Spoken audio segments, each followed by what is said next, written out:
Working on stuff for the upcoming season. Today I'm concentrating on getting a bunch of burned up traps put back together. Probably seen some folks from last summer lost a lot of stuff. Salvaging what I can. As you can see here, this is one of my preferred traps. It's a CDR with a big pan for cat trapping. This is not how the springs are supposed to be. So we're gonna make them like this. I don't know how many guys are out there using CDRs. Coon Creek Outdoors now has kind of brought the CDR back, and they were very gracious in sending me a bunch of springs, and they even thought to throw in new pins, bolts, and nylon lock nuts to go with it. So that was really good of them. Of course, on all the old ones, I can't reuse the nuts because the nylon is just melted out of the nuts and they just pretty much come right off. So we'll do a kind of share.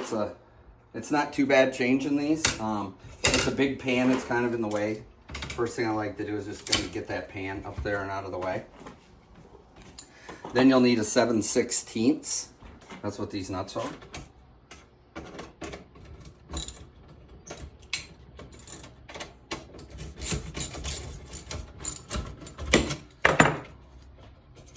Once you get them loose, like I said, the nylon's no longer in there, so.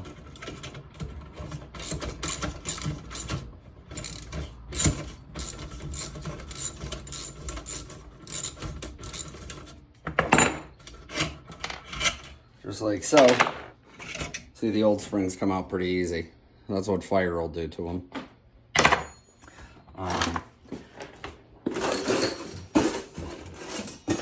And the one thing you have to watch out for when you're switching these out is make sure you have the right springs, because they don't work on both sides. You have the bend in them. All right, that's for the loose jaw side.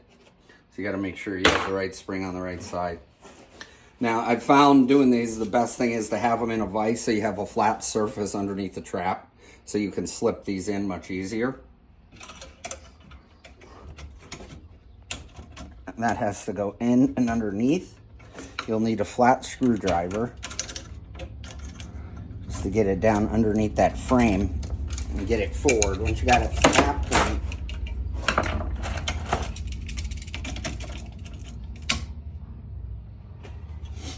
the cross frame, you just need to get it underneath there. So you come in underneath. I found if you push it down and jam her forward,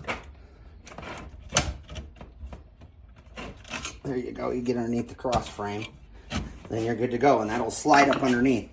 But you can see that's why the importance of having this is in a vise, so that your spring has something to set on.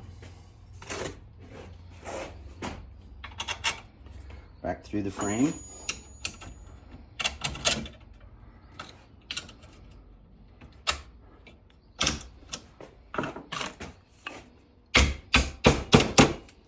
Of course, you're gonna need a hammer.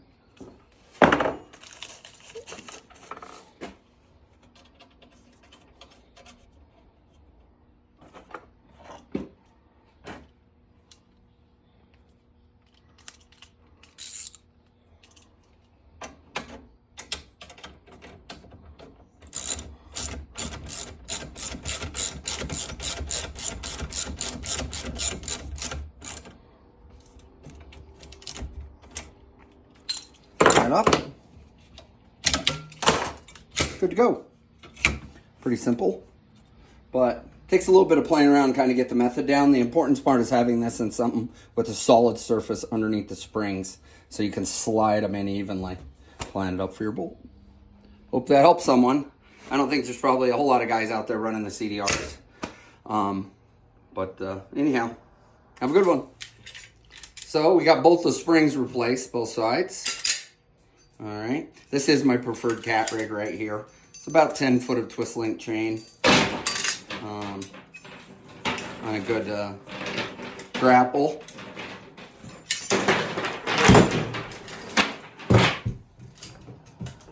Test her out, make sure. There's a couple things with the CDR you want to watch for. Make sure that those jaws are coming up freely. They're not binding it all through the pins.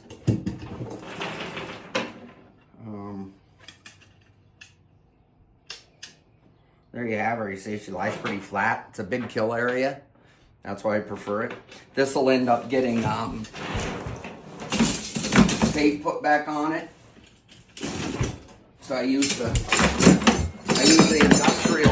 brown industrial step paint, and I put it on the pans.